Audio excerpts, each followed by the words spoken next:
Aujourd'hui, je vais vous parler de Sherlock Holmes, un phénomène sériel qui a connu une circulation massive entre supports, et même ce qu'on pourrait appeler une superposition. Du roman feuilleton de la fin du 19e siècle jusqu'à son adaptation contemporaine en 2010 dans la série Sherlock de Mark Gatiss. Cet objet me permettra de montrer comment la poétique historique du support, étudiée dans notre cours, éclaire les phénomènes de sérialité, de transmédialité et de réécriture, et ici en particulier de modernisation. Laissez-moi revenir 143 ans en arrière. En 1882, Sir Arthur Conan Doyle a 23 ans et il ouvre son cabinet médical à Portsmouth. Mais les patients se font rares, il s'ennuie ferme et c'est ainsi qu'il commence à écrire des histoires. Par ailleurs, il est aussi un très bon joueur de cricket et il consomme régulièrement cocaïne et morphine. Le personnage de Sherlock Holmes apparaît pour la première fois en 1887 dans le roman Une étude en rouge, puis dans Le Signe des Quatre. Mais les livres n'ont que peu de succès. C'est en 1891 qu'il connaît un succès fulgurant lorsqu'il devient le protagoniste régulier de nouvelles publiées dans le Strand Magazine. Cet archétype du détective privé sera le protagoniste de 4 romans et pas moins de 56 nouvelles. Sherlock Holmes naît au cœur de la modernité médiatique, en plein 19e siècle, époque de l'industrialisation de la presse et de la diffusion de masse. Le magazine populaire, illustré, rend la lecture accessible à un vaste public. Le régime de la sérialité, qui propose un épisode des aventures de Sherlock Holmes par mois, instaure une attente et une fidélité du lecteur. Le format n'excède pas une vingtaine de pages pour correspondre à un trajet en train à destination de la grande banlieue de Londres. Mais, en 1893, seulement 2 ans après l'explosion de la popularité de Sherlock Holmes, Conan Doyle en a marre. Lui, ce qu'il aime, c'est le cricket, la drogue et par-dessus tout, les romans historiques. Il veut pouvoir se consacrer pleinement à leur écriture. Par exemple, La Compagnie Blanche et Sir Nigel, connais pas, qui n'auront jamais le même succès. Il décide alors de tuer Sherlock Holmes dans Le Dernier Problème. Il écrit à sa mère: Je réfléchis à tuer Holmes et le liquider corps et âme. Il me détourne l'esprit des meilleures choses. Celle-ci lui répond: Faites comme bon vous semble, mais le public ne le prendra pas de gaieté de cœur. C'est une chèvre. Et c'est là que nous avons un exemple frappant de la manière dont les écrivains réagissent au système de contraintes établi par les supports. Les lecteurs du Strand s'insurgent et envoient des milliers de lettres au pauvre Conan Doyle, qui, sous la pression, finit par ressusciter son héros dans Le Chien des Baskerville en 1901. Ici, on voit donc que le support, la presse de masse, conditionne directement la poétique de l'auteur. Au-delà de tout ça, l'univers de Sherlock Holmes est très fourni, constitué de beaucoup de personnages marquants.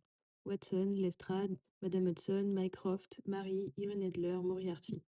Et Sherlock Holmes devient une véritable figure transmédiatique avant l'heure.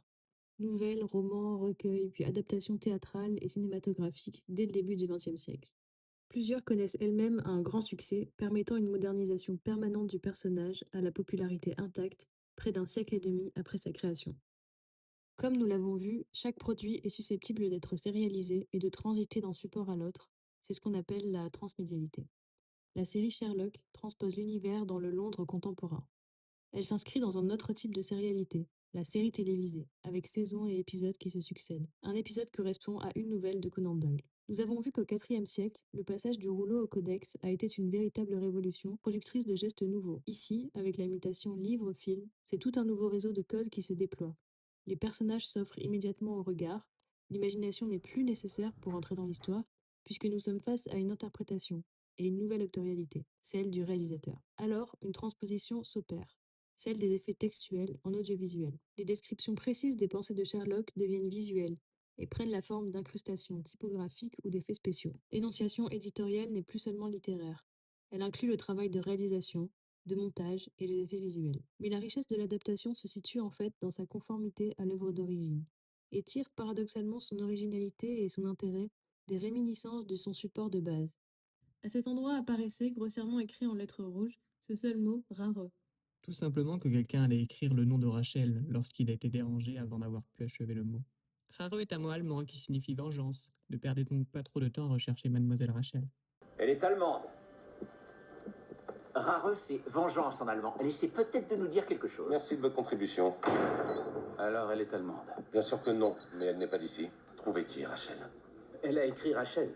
Non, elle voulait signifier sa colère en allemand, mais bien sûr qu'elle a écrit Rachel. Il ne faut pas oublier que dans ce cas précis, les livres de Conan Doyle ont d'abord été adaptés en scénario avant d'être réalisés. Le texte a donc été transformé en un nouveau texte, régi par de nouvelles règles d'écriture. Comme le dit Julia Kristeva, tout texte se construit comme mosaïque de citations, tout texte est absorption et transformation d'un autre texte. Ici, c'est à prendre au pied de la lettre. Cette mutation des supports est productrice de nouveaux effets poétiques. La série circule sur différents supports, télévision, DVD, site internet. Le public n'est plus seulement lecteur, mais aussi spectateur et parfois même producteur de contenus dérivés, comme les fanfictions. Malgré tout, concernant Sherlock Holmes, une chose demeure, la sérialité et plus particulièrement la contrainte sérielle. Sherlock est né dans la sérialité et il y restera. Son genre, la nouvelle policière, est sérielle et fragmentée par essence. Ses ingrédients sont une succession de courtes enquêtes, des rebondissements, du suspense, de nombreux personnages et un fil rouge.